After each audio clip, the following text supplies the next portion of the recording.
जय राधा माधव कुंज बिहारी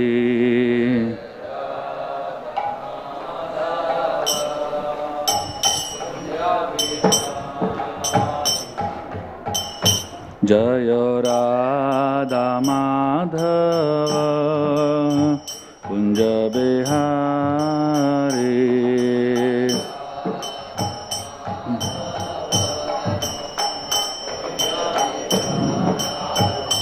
जय गोपी जन वल्लभ गिरिवरधारी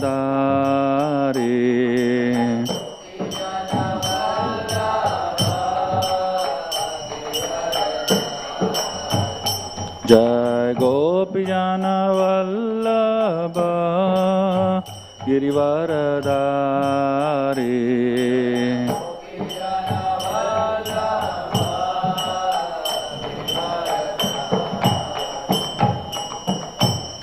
यशोदानंदन व्रज जन रंजन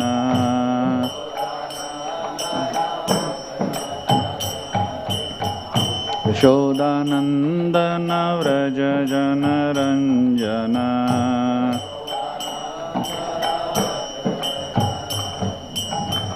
यमुना तीरा वनचारी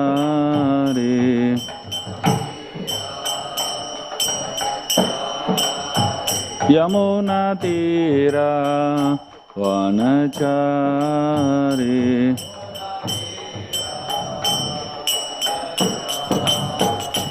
जय राधा माधव कुंज बिहारी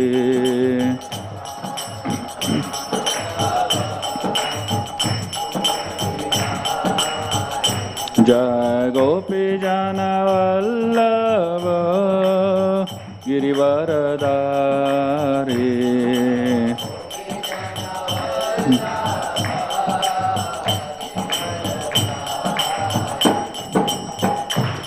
यशोदानंदन व्रज जन रंजन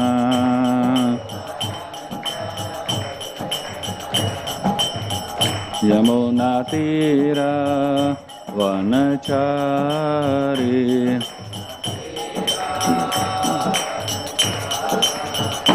जय राधा माधव कुंज बिहारी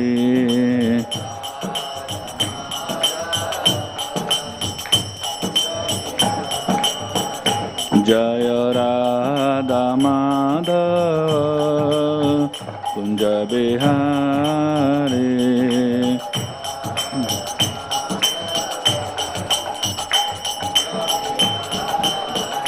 जय राधा माधव राधा माधव राधे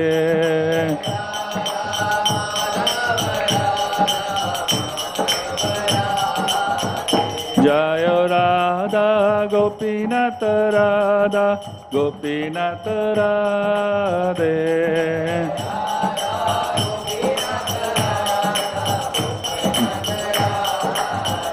जय जय प्रभुपाद प्रभुपाद प्रभुपाद जय जय प्रभुपाद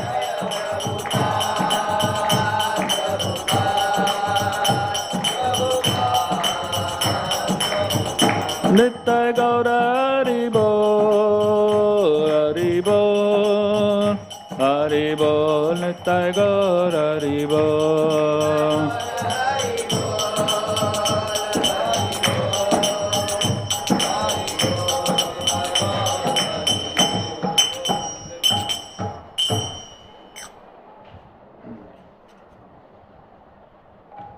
जय ओम श्रीपाद परमहंस प्रभुजीचार्य अष्टोत्तर श्रीमद ऐसी भक्तिवेदांत स्वामी शिल प्रभुपाद की जय ओम श्रीपाद परमहंस प्रभुजीचार्य अष्टोत्तर श्रीमद भक्ति सिद्धांत सरस ठाकुर महाराज शिल प्रभुपाद की नमाचार्य शिल हरिदास ठाकुर की ग्रंथराज श्रीमद् भागवत महापुराण की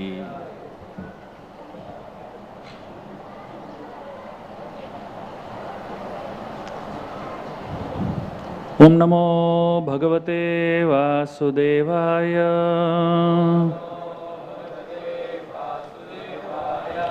Om Namo Bhagavate Vasudevaya.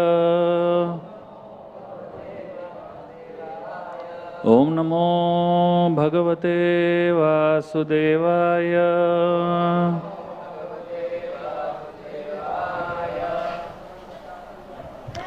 Reading from Srimad Bhagavatam, Canto 2, Chapter 8, entitled Questions by King Parikshit, text number 2.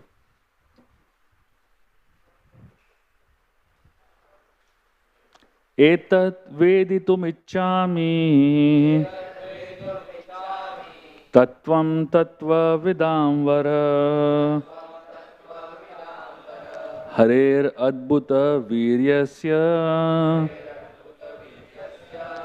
Katha loka sumangala Etat veditum ichchami Tattvam tattva vidamvara Harer adbhuta viryasya Katha loka sumangala Etad veditum ichchami Tattvam tattva vidamvara Harer adbhuta viryasya Katha loka sumangala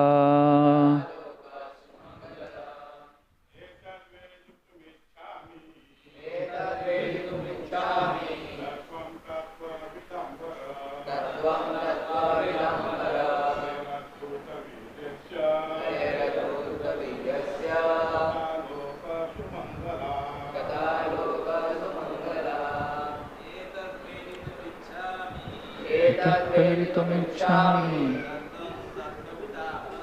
Tattvam tattva vidamvara Harer adbhuta viryasya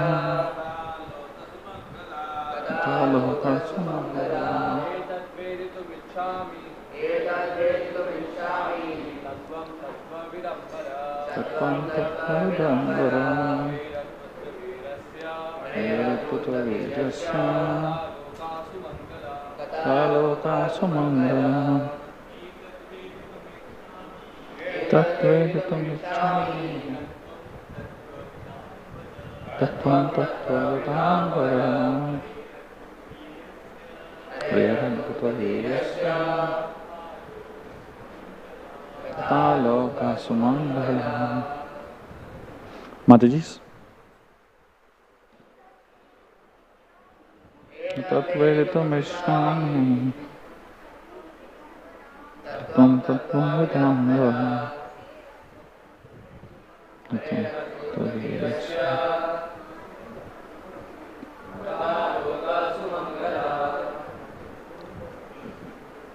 Etat, this veditum, to understand.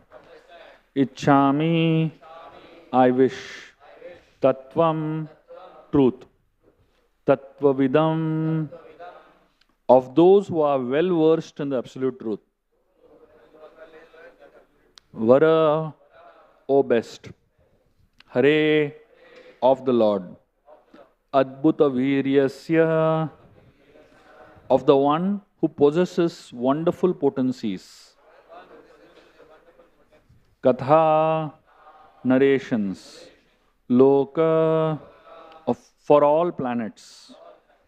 Sumangala, auspicious. Translation. The king said, I wish to know narrations concerning the Lord who possesses wonderful potencies are certainly auspicious for living beings in all planets. Purport by His Divine Grace, A.C. Bhaktivedanta Swami Srila Prabhupada. Srimad Bhagavatam, which is full of narrations of the activities of the Supreme Lord, is auspicious for all living beings residing in every planet. One who takes it as belonging to a particular sect is certainly mistaken. Srimad Bhagavatam is certainly a very dear scripture for all the devotees of the Lord, but it is auspicious even for the non-devotees also, because it explains that even the non-devotees hovering under the spell of material energy can be delivered from such clutches if they hear the narrations of the Srimad Bhagavatam with devotion and attention from the right source, representing the Lord by disciplic succession. Om Agyantimirandasya Gyananjana Shalakaya Chakshurunmilitam Yena Tasmai Shri Gurave Namaha Shri Chaitanya Manobishtam Stapitam Yena Bhutale Swayam Rupa Kadamayam Dadati Swapadantikam Vandeham Shri Guru Shri Yutaha Padakamalam Shri Gurun Vaishnavamscha Shri Rupam Sagrajatam Sahagana Raghunatam Vitam Tam Sajivam Sadvaitam Savadutam Parijana Sahitam Krishna Chaitanya Devam Shri Radha Krishna Padan Sahagana Lalita Shri Vishakan Vitamscha He Krishna Karuna Sindhu Dinabandhu Jagatpate Gopesha Gopika Kanta Radha Kanta Namostute Tapta Kanchana Gaurangi Radhe Vrindavaneshwari Vrishabhanu Shute Devi Pranamami Haripriye Vancha Kalpa Tarubhyascha Kripa Sindhubhyev cha Patitanam Pavanebhyo Vaishnavebhyo Namo Namaha Jai Shri Krishna Chaitanya Prabhu Nityananda Shri Advaita Gadadhar Srivasa Gaur Bhaktavrinda Hare Krishna Krishna Krishna Hare Hare Hare Rama Rama Rama Hare Hare. Hare Krishna. I'd like to welcome all of you all to today's Srimad Bhagavatam class. This verse that we are seeing from the Srimad Bhagavatam is a very, very special verse because it directly is glorifying the Bhagavatam itself. And the purport that Srila Prabhupada has written is even more special because it talks about the importance and the glory of Srimad Bhagavatam. So keeping that in mind and keeping the context of the Bhagavatam in mind, I'm going to be sharing with all of you all today some amazing glories of Srimad Bhagavatam that all of us should know and must realize. So please be ready for a whole series of stuti of Srimad Bhagavatam.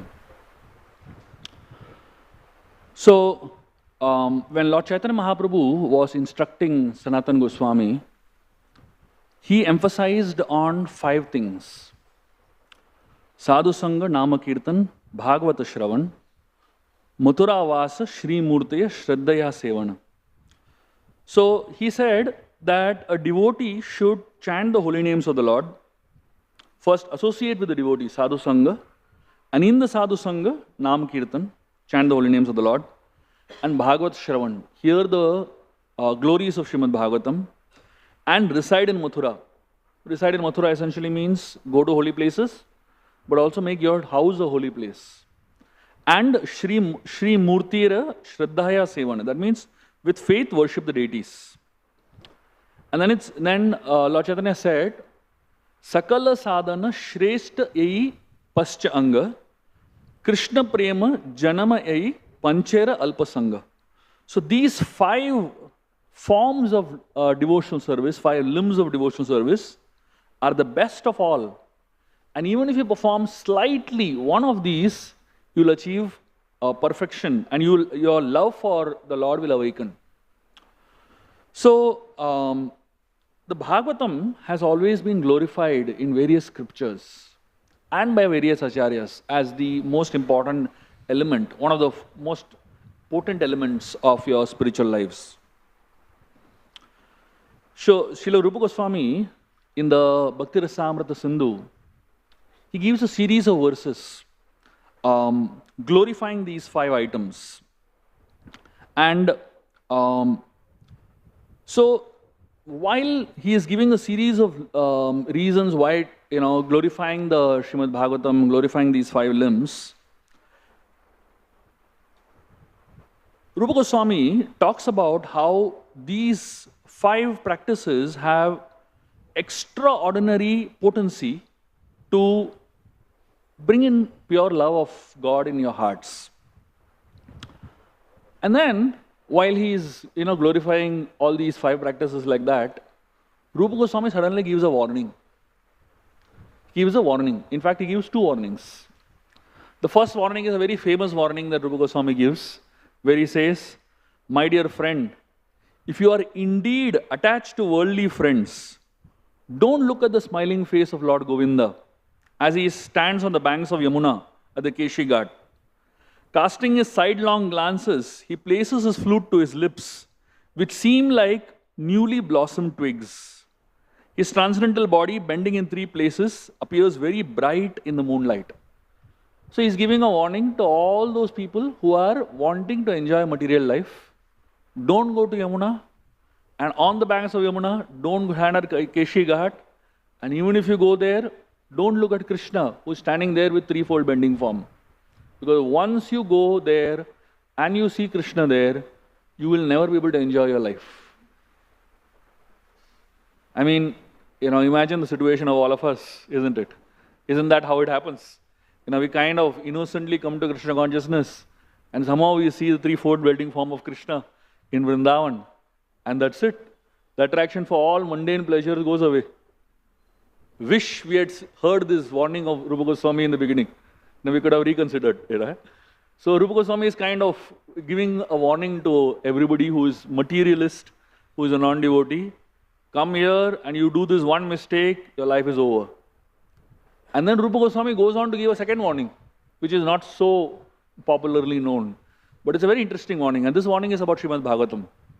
So Rupa Goswami says, "You foolish children." Look at the beginning, He's calling all of us, He says, "You foolish children, it seems that you have let the syllables of the 10th canto verses enter the pathway of your ears. Why else would you show such profound aversion for those most auspicious goals of religiosity, economic development, and sense gratification, and also deride the supreme blissful state of liberation?" So, the acharyas, so basically in this verse what he's trying to say is that anyone who hears the verses of 10th canto of Bhagavatam, they lose taste for dharma, artha, kama, moksha. They lose taste for all this. These 4 things, dharma, artha, kama, moksha, is what is running the world. And for someone who has heard the verses of 10th canto of Bhagavatam, they lose taste for this, because they develop a higher taste. So, the acharyas give a commentary on this commentary of Rupa Goswami. And they say, Jiva Goswami says that this type of praise is known as Vyaja Stuti. Vyaja Stuti means it is glorification in disguise. So basically, it is a type of literary embellishment which is called indirect expression. So that means, like what we understand is mundane things, right? We understand mundane things very nicely. So Rupa Goswami is comparing what you will get from something highly spiritual with what you will lose from something highly material. So he's kind of indirectly glorifying. So he's giving us a warning also, and he's also simultaneously glorifying Bhagavatam. He's telling, and look at the words that he's using, He is telling, you foolish children. He is referring to all of us, Foolish children he is calling us, basically. So why is it, what is the meaning of child? Here, child refers to somebody who is unintelligent, very naive, basically, So he is saying that Dimbha means child or an infant, indicates two things. One is people who are foolish, that they have not heard the Srimad Bhagavatam 10th canto at all. They are children. That's what he is trying to say. And also he is trying to say that even children can hear 10th canto Bhagavatam. So these are like two different things that Rupa Goswami is trying to simultaneously say, basically. Bhagavatam is something that attracts everyone. Small children get attracted to Bhagavatam because there are so many nice stories in it. Very evolved spiritualists get attracted to Bhagavatam. A mundane person who is only there to, for entertainment can get attracted to Bhagavatam. Super intense intellectual philosophers can get attracted to Bhagavatam. Practically anyone and everyone can get attracted to Bhagavatam, no matter what your level of intelligence is. Sanatan Goswami is considered to be a rasika, a lover of Bhagavatam. Rupa Goswami, in fact, he glorifies his brother Sanatan Goswami as someone who has been immersed in Srimad Bhagavatam from his childhood.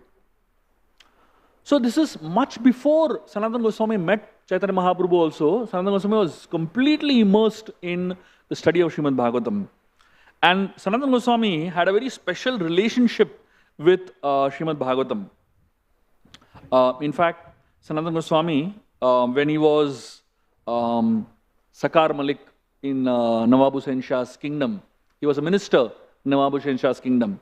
Even during his time as Nawab Hussain, as a minister, Sanatan Goswami was completely absorbed in Srimad Bhagavatam. And he would have Bhagavat Kathas in his house on a daily basis. In fact, it is explained, Sanatan Goswami, so they lived in a place known as Ramkeli. Ramkeli is, the name Ramkeli comes because it is said Lord Ram performed pastimes in that place. And Sanatan Goswami lived in that place, known as Ramkeli. And Sanatan Goswami, this is something very interesting for all those who are connected to Radha Gopinath temple and Govardhaniko village. Very historic fact, information. So Sanatan Goswami created a replica of Vrindavan in Ramkeli. And he established temples of Sri Madan Mohan. He had a number of tanks dug in that place. And those places, those tanks, those ponds were named after Radha Kund, Sham Kund, Lalita Kund, Vishaka Kund. And around those lakes, he planted trees that were native of Vrindavan. Keli Kadamba tree, Tamal trees and all that. And in Bhakti Ratnakar, Shri Narottam Das Goswami explains that after constructing his miniature Vrindavan, Sanatan Goswami would sit under a Kadamba tree on the bank of Shamakund and chant and cry. So this is like a, Shastra Praman of what we are doing in Govardhaniko village. So technically, if you sit on the banks of the Yamuna there, you sit under any tree in Govardhaniko village, you sit in the Vrindavan forest in Govardhaniko village, and the temples in Govardhaniko village, it is as good as sitting in Vrindavan. And this is Sanatan Goswami. This is not some ordinary person doing this. Sanatan Goswami exactly did this. He stayed in Ramkeli, but he created a miniature Vrindavan for himself in his own place. And that's exactly what the vision of Radhanath Maharaj is. So we are very far away from Vrindavan, but he has created an oasis of Vrindavan for us over there. And you can sit under any tree over there and be rest assured that you are under a Kadamba tree or under a holy tree in Vrindavan, and you can chant and meditate there. So Sanatan Goswami had great love for Srimad Bhagavatam. And when he was young, a Brahmana appeared in his dream and gave him a copy of Srimad Bhagavatam. And when he woke up from the dream, he was very disturbed because he had seen a very vivid dream. And the same morning, that same Brahmana comes and gives him a copy of Bhagavatam. So then Sanatan Goswami took this as sign, and he became totally immersed in the ecstatic study of Srimad Bhagavatam. And from the study of Srimad Bhagavatam that Sanatan Goswami did, he wrote a commentary which is known as Vaishnav Toshini. And so Sanatan Goswami wrote so many beautiful poems on Srimad Bhagavatam. And one very long prayer written by Sanatan Goswami glorifying Srimad Bhagavatam is known as Shri Krishna Leela Stava. And it considers, this Shri Krishna Leela Stava consists of 108 obeisances to different forms of Krishna. So now this book, which Sanatan Goswami wrote, he wrote it 500 years back. But this book was lost over time. And some of the acharyas who knew about this particular work of Sanatan Goswami, they really hankered for this book. And there was one particular great devotee whose name was Sri Haridas of Navadvip. He lived in the year 1898 to 1957. And he was instructed by his guru to find all Goswami literature and publish them. And in his research, he came across Sanatan Goswami's Sri Krishna Leela Stava. He heard about it. But he tried his best to find one copy of Sanatan Goswami's Sri Krishna Leela Stava. He was just not able to find it. And he became very sad. He stopped sleeping, he stopped eating. Day and night he was only thinking about this book, basically. And one day, he sat on the bank of Yamuna in Vrindavan and he was crying, unable to find this manuscript. And he started, taking the names of Sanatan. Hey Prabhu Sanatan, Hey Prabhu Sanatan. He was like, remembering Sanatan Goswami so much. And something mystical happened. There was a bundle of cloth that was floating in the river. And this bundle of cloth floating in the river, it caught his attention. And he walked into the river and he brought this bundle out. And when he opened this bundle, he saw many papers in it. And among that, he found the original copy of Shri Krishna Leela Stava in Sanatan Goswami's handwriting. Imagine, it just floated and reached him. And so this original copy of Sanatan Goswami's writing is still present in a place known as Haribol Kutir in Navadvip.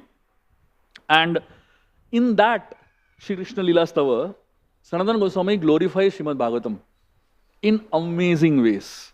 And here is one of the glorifications of Srimad Bhagavatam. Sanatan Goswami says, Sarva Shastrartha Piyusha, Sarva Vedaika Satphala, Sarva Siddhanta Ratnadya, Sarva Lokaika Drikprada, Sarva Bhagavata Prana, Srimad Bhagavatam Prabhu, Kali Dvandva iti Aditya, Shri Krishna Parivartita. So look at this glorification of the Bhagavatam of Sanatan Goswami. He's saying, Sarva Shastrartha Piyusha, Srimad Bhagavatam, is the essential nectar of all the Vedic scriptures. Sarva Vedaika Satphala. Srimad Bhagavatam is the fruit of all the Vedas. And then he says, Sarva Siddhanta Ratnadya. Srimad Bhagavatam is the jewel of all philosophical conclusions. Sarva Lokaika Drikprada. Srimad Bhagavatam grants spiritual vision for everybody in this world. Sarva Bhagavata Prana. So Srimad Bhagavatam is the life of the devotees. Srimad Bhagavata Prabhu. And he says, so here, Bhagavatam is called a person. Bhagavata Prabhu. Prabhu is referred to a person, right? So Srimad Bhagavatam is non-different from a person. And it says, Kali Dvantva iti Aditya. So in Kali Yuga, you are like a sun that rises and dispels all the darkness. And it says, and he says, Sanatan Goswami says, Shri Krishna Parivartita. That means Krishna has returned back to us in the form of Srimad Bhagavatam.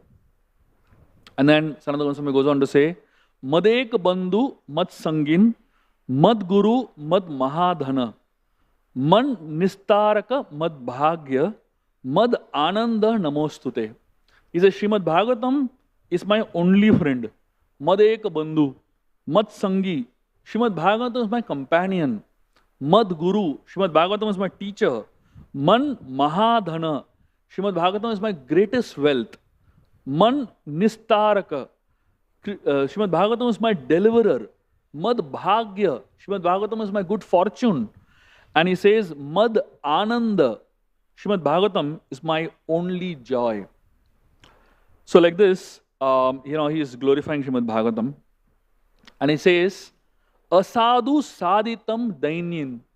So he says, Srimad Bhagavatam bestows saintliness to those who are unsaintly. If anybody who is not a saint reads Bhagavatam, that person will become a saint. Look at this. Look at the way Sanatan Goswami is glorifying Srimad Bhagavatam, basically. And he says, Na muncha kadachin mam. He says, he is begging Srimad Bhagavatam. He says, please never leave me. Usually, would you say that to a book? You wouldn't say that to a book, right? You would say that to a person. And Sanatan Goswami is considering Srimad Bhagavatam to be Prabhu, to be a person.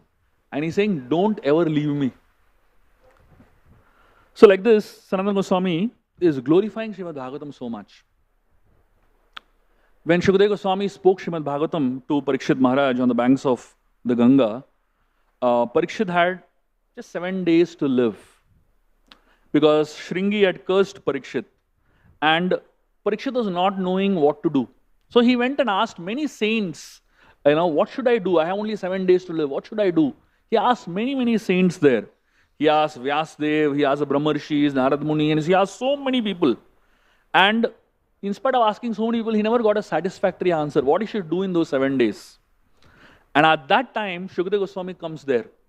And when Parikshit Maharaj asks Shukadeva Goswami, what should I do in these 7 days? Shukadeva Goswami very clearly said, hear Srimad Bhagavatam. And immediately when Shukadeva Goswami said, hear Srimad Bhagavatam, all the sadhus there, all the great sages over there, they said, sadhu, sadhu. And that means they said, this is the real answer, basically. So Shukadeva Goswami was speaking the Srimad Bhagavatam. At that time, the demigods from the heavens, they arrived over there.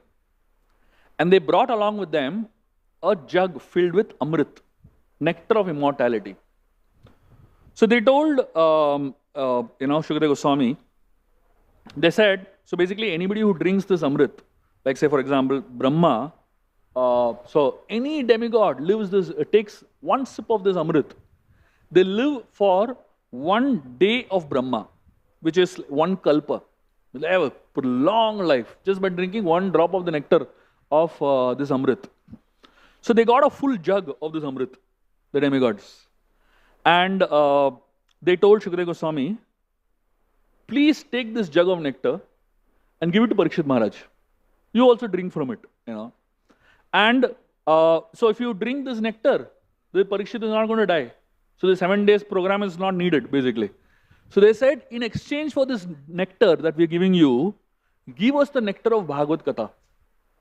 We want that nectar in exchange, Shukadeva Goswami, he said, what are you saying? You are coming to exchange broken pieces of glass for a rare diamond. And he says, you think that a rare diamond and a broken piece of glass, just because they look similar, they look same, you think they are same. And he says, there is a difference of heaven and hell. He's giving them in their language only, He's explaining, they understand heaven and hell language, right? They're telling him, this is the difference of heaven and hell, he's saying. And he's saying that, look, Shukadeva Goswami is telling them, you are foolish by talking about an exchange offer. And because you have come comparing Bhagavatam, the nectar of Bhagavatam with the nectar of an ordinary, Amrit, you don't deserve it, he says. He's telling the demigods, you don't deserve it. And he says, get out from here. Shukadeva Goswami is telling the demigods, get out from here. All the demigods, they realize that, we kind of are more in a mundane equation, thinking that, if I just give something to this person, I'll get whatever I want. That's when they understood that the Bhagavatam, getting the nectar of Bhagavatam, is even more rarer than getting the celestial Amrit. And he's saying, but the greatness of the great devotees like Shubha Goswami is that he is distributing it freely in this world. Parikshit Maharaj continued hearing the Srimad Bhagavatam for 7 days and 7 nights. And then he left this world. But Brahmaji, when he saw Parikshit Maharaj, he drank the nectar of Bhagavatam for 7 days and 7 nights. And he didn't die. He lived eternally in the spiritual world after that. So Brahma, he was amazed. Brahma, he really understood that this Bhagavatam is something very special. So Brahma went and brought a scale, weighing scale. And he put all the sadhanas in this world, all the sadhanas that grant liberation, that grant perfection, he put all the sadhanas on one side. Fasting, austerities, everything he put on one side. And then he put the Bhagavatam on the other scale. The Bhagavatam was heavier. That's when Brahmaji understood that this is the highest level of austerity that one can ever do.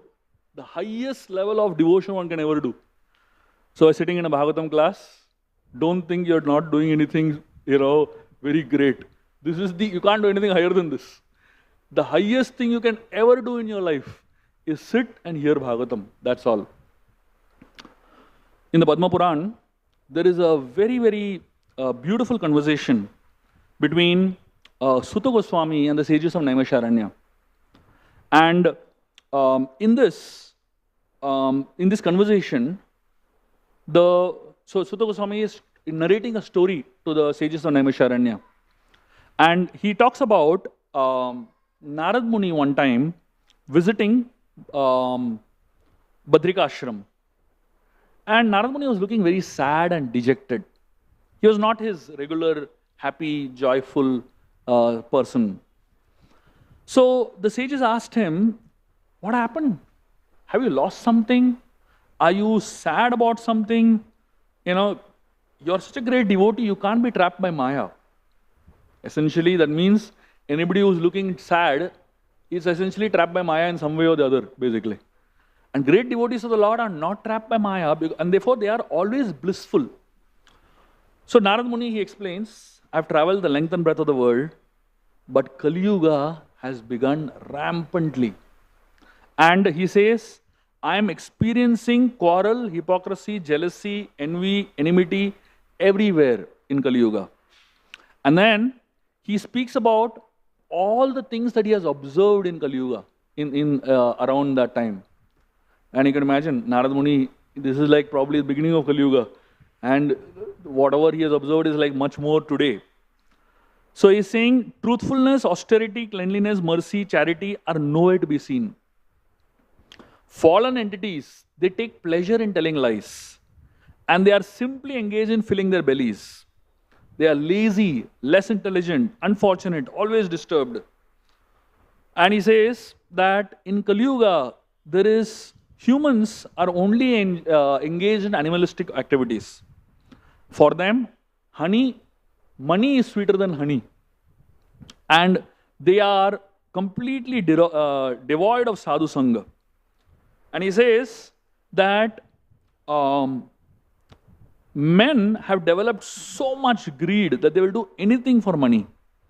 He says, Yavanas and Milechas are demolishing temples of Ram and Krishna. Kali Yuga is a Davanala, forest fire, where all sadhanas are burned to ashes. And he says, in Kali Yuga, all human beings are in such bad situation. And then he says that he traveled all over the world, and finally he came to Vrindavan. And on the banks of Yamuna in Vrindavan, he saw a young woman. She was looking very pale and full of anxiety, and she was crying. And next to her, on the left side, were two old men lying there. And they were breathing very heavily. She was trying to console them. And there were many other women standing next to her, trying to help her. So Narad Muni reaches there, and the moment he reaches there, this young lady, looks at Narad Muni and says, "Oh Sadhu, please stay here for some time. Only Sadhu Sangha can help me at this point in life." And she says, when good fortune arises, that's when a sadhu comes into your life. So Narad Muni, he's very surprised. He says, "Oh goddess, who are you?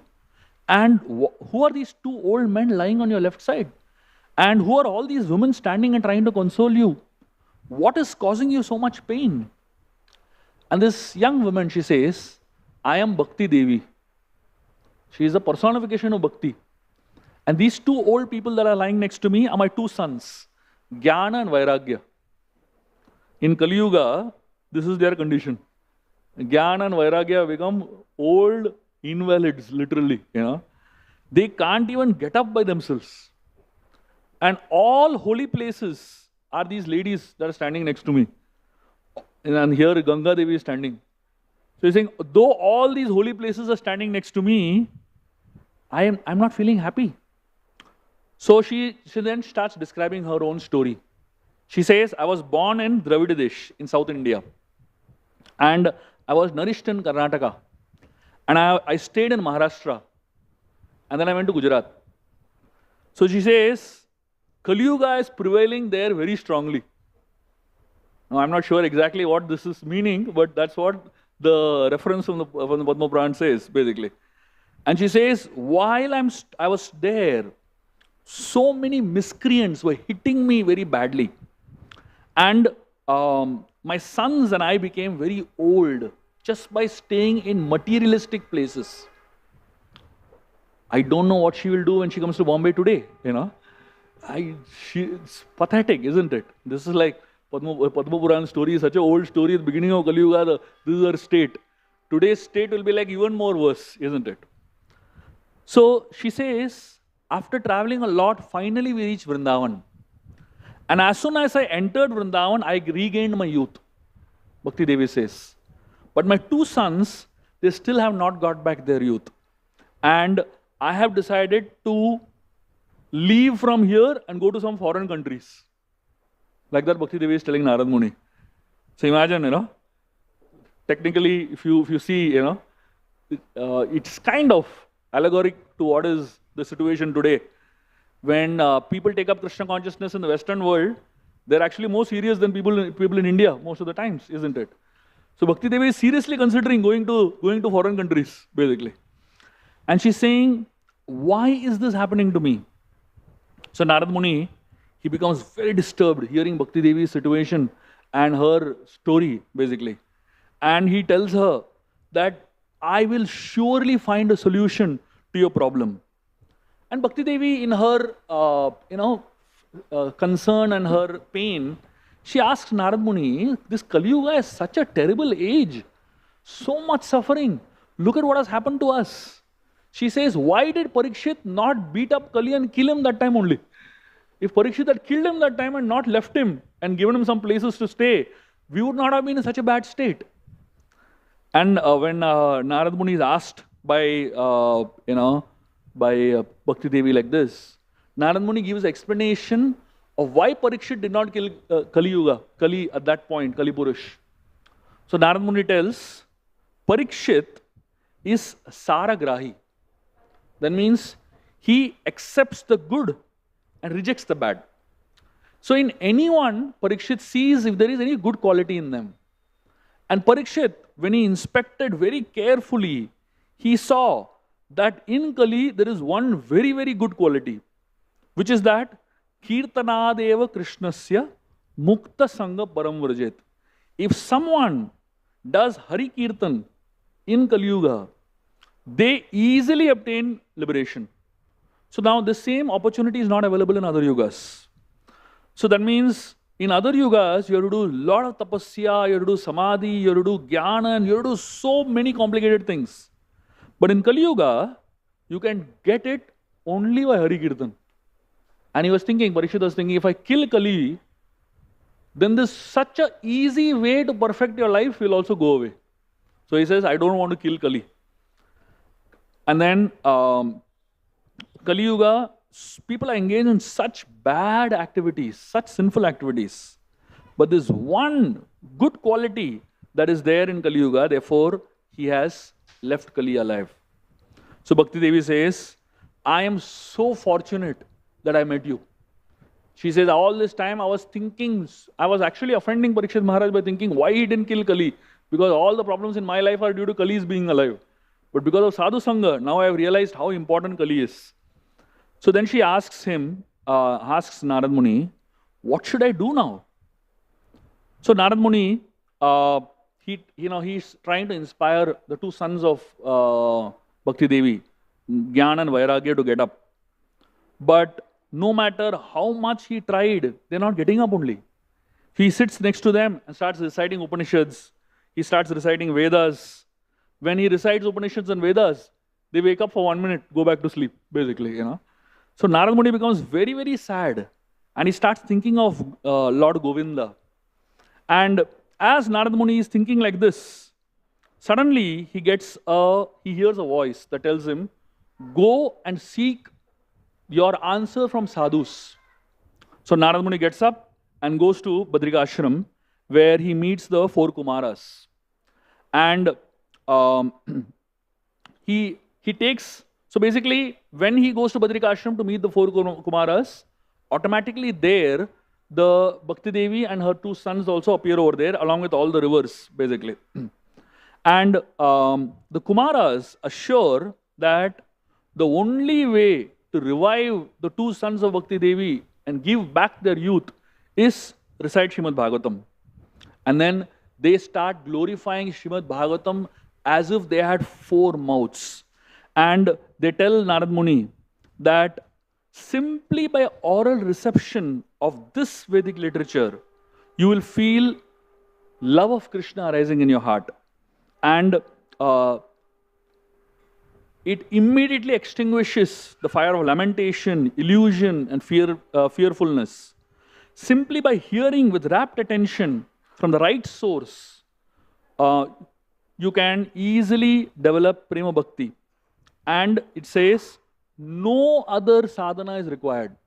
Only come and daily hear Bhagavatam. And they tell Narad Muni, just go to a Bhagavat Vaishnav, a very dear devotee of the Lord, and study Bhagavatam from him. In this way, you will easily develop Krishna Bhakti. And it says that any place where Bhagavat Katha is recited daily becomes a holy place. All of the tirthas go there. And the residents of that place become very fortunate. All their sinful reactions completely get destroyed. And it says one may perform 1,000 Ashwamedha Yagyas, but the result of that cannot be compared to 1/16th of the benefit of hearing Srimad Bhagavatam. And he says, sin resides in every person till they properly hear Bhagavatam. This text need to be realized and heard with rapt attention. And it says, if you really want, this is an amazing shloka. This says, Shlokardam shlokapadam vim nityam bhagavatod bhavam patasva swa mukhe naiva yad ichhasi param gatim. And this is amazing. This is a praman from our scriptures. It says, if you really want to achieve the supreme perfection, you should utter at least one Bhagavatam verse daily. If you cannot utter one verse, recite at least half a verse. And that's why in the Bhagavatam classes we are asked to repeat verses. Why did Srila Prabhupada institute repeating of verses of Bhagavatam every day? Because at least every single day one must chant one verse of Bhagavatam. And simply by doing this, even if you don't know anything else in your life, you could simply come here and repeat every day the verse of Bhagavatam, you will attain perfection of your life. Our Nanda Gopal Prabhu, whatever he does in his life, but he is here for Bhagavatam, one verse. He repeats and goes, basically. That's the perfection of life. Simply doing this one thing is enough. You don't have to do anything else, basically. And that is why Srila Prabhupada established this as such an important aspect of our spiritual sadhana. So just by being here, hearing Bhagavatam, and every single day repeating one verse of Bhagavatam, you can achieve perfection of your life. When the four Kumaras glorifying Bhagavatam like this, Bhakti Devi and her two sons stood up, completely regained their youth, completely joyful, and they started uttering the holy names of the Lord. Shri Krishna Govinda Hare Murare, He Nata Narayana Vasudeva. So, like this, the Bhakti Devi and her four sons, and her two sons, began enthusiastically chanting the holy names of the Lord. Hare Krishna, Krishna Krishna, Hare Hare, Hare Ram, Ram Ram, Hare Hare. Bhakti Devi tells the four Kumaras, I was so affected by Kali. My whole body had become so hot. But by hearing your katha, I'm completely nourished. And my two sons have regained their youth and they're very blissful. And then she asks the four Kumaras, tell me, where should I stay now? And this is the end of the story. Look at what the four Kumaras says. The four Kumaras tell Bhakti Devi, if someone can develop bhakti, they will attain Govinda. You give Krishna prem. Therefore, she tells, the four Kumaras tell Bhakti Devi, you should always reside in the hearts of the Vaishnavas. So Bhakti Devi eternally now is staying in the hearts of the Vaishnavas. She doesn't need any one place to stay. She'll stay wherever devotees are reciting Bhagavatam, chanting the holy names, and absorbed in the Lord. I'll end by telling an amazing story of a great Acharya from the Sri Vaishnava Sampradaya named Vedanta Desikar. Just to give you a little background, I'm sure all of you all have heard stories of Krishna stealing butter in Vrindavan, and that bell story where, when Gopi hangs a bell on the pots and Krishna tells the bell not to ring, and the bell tells Krishna, I'll not ring, Krishna goes to steal the butter, and when she's about to eat, the bell starts ringing. And Krishna and the bell have an argument, right? So Krishna asks the bell, why did you ring? I told you not to ring. The bell said, yes, my lord, I was following your instructions, but you only have told in the Vedas that whenever offering is done, bell should ring. So I rang. So, that bell defeated Krishna in an argument, in a vada, right? In a debate. That bell of Vrindavan eventually takes birth in Tirupati Balaji. So if you see in Balaji temple, there was a bell. And there was one family, very elderly couple, who didn't have a child. And they came to Tirupati Balaji to beg for a child. The next day morning, when these great devotees, reached, Tirupati, and they prayed to the Lord, the next day the bell went missing from the temple. And the pujari got a dream that bell is taken birth in the womb of this lady, and he's going to become a great acharya. So from that time onwards, there is no bell in Tirupati temple. If you go to Tirupati temple, there is no bell. You will not find bell being used at all. Why? The bell has taken birth as Vedanta Desikar in Kanchipuram. And technically, even in ISKCON, we don't have bells, right? Why? Because we believe that our mouth itself is a bell and our tongue is a striker, So when we chant the holy names of the Lord, that's like the real bell, basically. So Vedanta Desikar became such an exalted preacher, using his mouth to preach like anything. So one time, there was a person whose name was Krishna Kumar Pandit. He came to Vedanta Desikar and told him that I want to have a debate with you.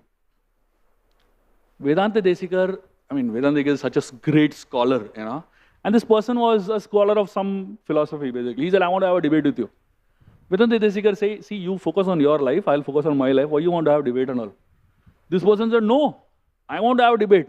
And he says, I want to prove that I am better than you. My philosophy is better than yours. And he tells Vedanta Desikar that if I lose in this debate, I will follow your path and I'll become your disciple. Vedanta Desikar said, see, let's not waste time. Your path is good for you, my path is good for me. I believe my path, you believe your path. He says, no, if you have any guts, come, accept my challenge. Then Vedanta Desikar said, fine, let's debate. And this person said, just like I gave a forfeit, that means I said, if I lose, I will become your disciple, I'll accept your philosophy. Why don't you also give a forfeit? What will you do if you lose? Vedanta Desikar said, I will not lose. This fellow got shocked. He said, what do you mean? What if you lose? He said, I will not lose. And Vedanta Desikar gave a logic why he will not lose. He said, if I was repeating my knowledge, I would lose. If I was repeating my words, I would lose. If I was using my intelligence, I'll lose. But I am repeating what my acharyas have taught me. I am repeating what Ramanuja has taught me. I am repeating what I have learned from the great acharyas. And because I have learned from the great acharyas, whatever comes out from my mouth, it cannot be wrong. And he says, why what is coming out from my mouth cannot be wrong? Because it is coming from parampara, which is coming from Krishna himself. And Krishna is known as Vedavit. That means he is the absolute truth. All knowledge is emanating from him. And because I'm standing in that parampara, whatever comes out from my mouth, it cannot be defeated. This fellow, when he heard this, he said, I don't want debate, I'm surrendering now only to you. And he became his disciple straight away, That is the power of words coming out from the mouth of great acharyas. So Srimad Bhagavatam is wonderful. We heard the glorification of Srimad Bhagavatam. But that Bhagavatam, it really becomes relevant to our lives. And it really becomes powerful in our lives when we hear it from the mouth of great souls and from the mouth of great devotees. And that Bhagavatam that comes out from the mouth of great devotees is undefeatable. And that's the supreme knowledge. Thank you very much. Grantra Srimad Bhagavat Mahapuran ki, Srila Prabhupada ki.